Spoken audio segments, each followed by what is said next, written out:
standing in front of one of the largest things humans have ever built. But yet, I felt nothing. Because many things in life are measured by their scale. What rank school you go to, what level your degree is, how big your house is.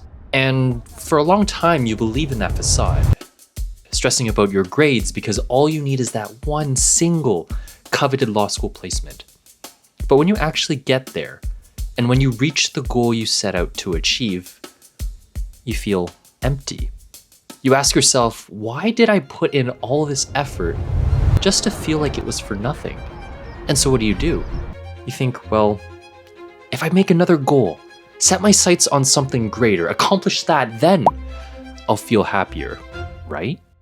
If you like videos like this, ones that provide insight into the uncomfortable questions of our world, subscribe and stick around. I'm hoping to hit 1,000 subscribers by the end of this year, and building that with people who love discussing these topics would mean so much to me.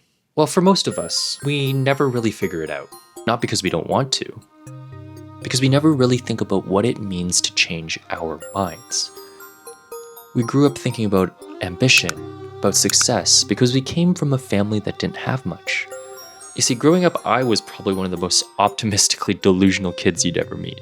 Oh, Canada. This is the ticket. I have to write your name on. I mean, I was the keener. You know that kid you kind of despise because he raised his hand one too many times in class? Got a little excited about topics that nobody else cared about? That stuck-up teacher's pet? Yeah, that was me. But I did that because I wanted to succeed so badly. I watched my parents overcome problem after problem just so I could have the opportunity to learn. And they valued education so heavily that it became almost an unspoken law. I had to go to university. I had to go to grad school. And even on the days I didn't want to follow that path, I couldn't escape that gravitational pull of everyone around me. My friends, my classmates, my family.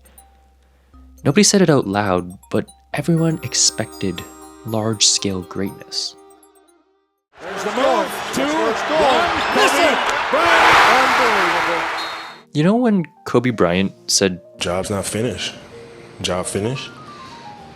I don't think so. He's saying keep going, keep pushing, be greater. But as you climb higher and higher, you start to feel the emptiness of the top. Because the people around you aren't climbing the same mountain. Their mission is different from yours.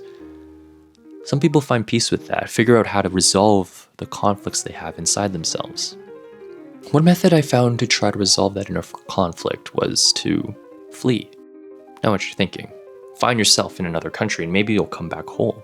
And that's what I did. At the tail end of my law degree, I flew 10,000 kilometers to a continent I never set foot on to see if I could find myself and find whatever it was I was searching for. This was my first time outside North America, so, I took it seriously.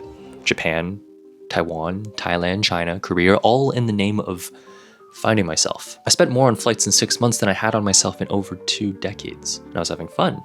I thought, this must be it. Maybe that work hard, play hard thing is what I've been missing. Instead of finding out exactly what you want to do, it opened my eyes to the possibilities, the opportunities that existed. You see the amount of development, the sheer audacity of other countries in their infrastructure, in their technology, in their adaptations to the modern era. And you reflect on that back at home. Question why we don't have the same things back home. Is it because we're lazy?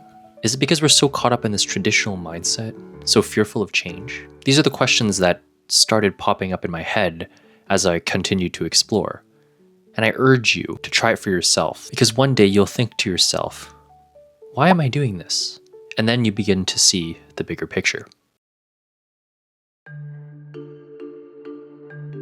But there was one moment that struck me the most more than any other. I'm standing in front of the Great Wall of China, one of the largest things human beings have ever built, stretching further than my eyes could actually track. And before I got there, I built up this sort of image in my head of exactly how it was going to feel. Awe, disbelief, something magnanimous. Yet instead, I felt nothing. Empty, standing in front of something enormous, but all the same. Same thing happened to me at the Forbidden City. Palace after palace, hall after hall, built at a scale meant to make an emperor feel untouchable. But what's inside those halls now? Nothing. Tourist walking through, snapping a photo, moving on to the next one.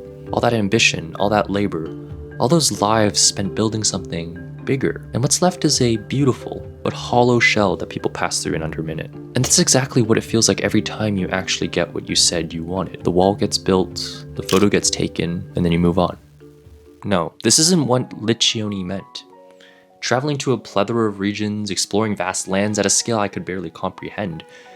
That's not how we actually measure ourselves.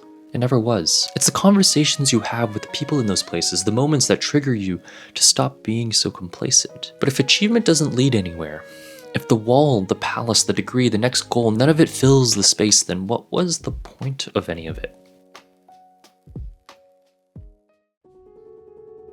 I was scared to ask this question, because underneath it is the fear that all my effort was wasted. That if I change direction now, after building this whole image of who I am, the ambitious one, the one who is always going for more, people will judge me for it. I'd lose the respect, maybe even lose people. But underneath that fear is something smaller and harder to admit. I didn't want to sit with the emptiness long enough to actually look at it. Chasing that next goal was a very convincing way of staying just busy enough to avoid asking what I actually enjoy. I don't have the answer right now, and I'm not going to pretend this ends with me finding it, wrapped up in a nice little bow, right before you smash that like button. It doesn't work that way, but I think figuring what actually matters is not how big something is, but what fills it.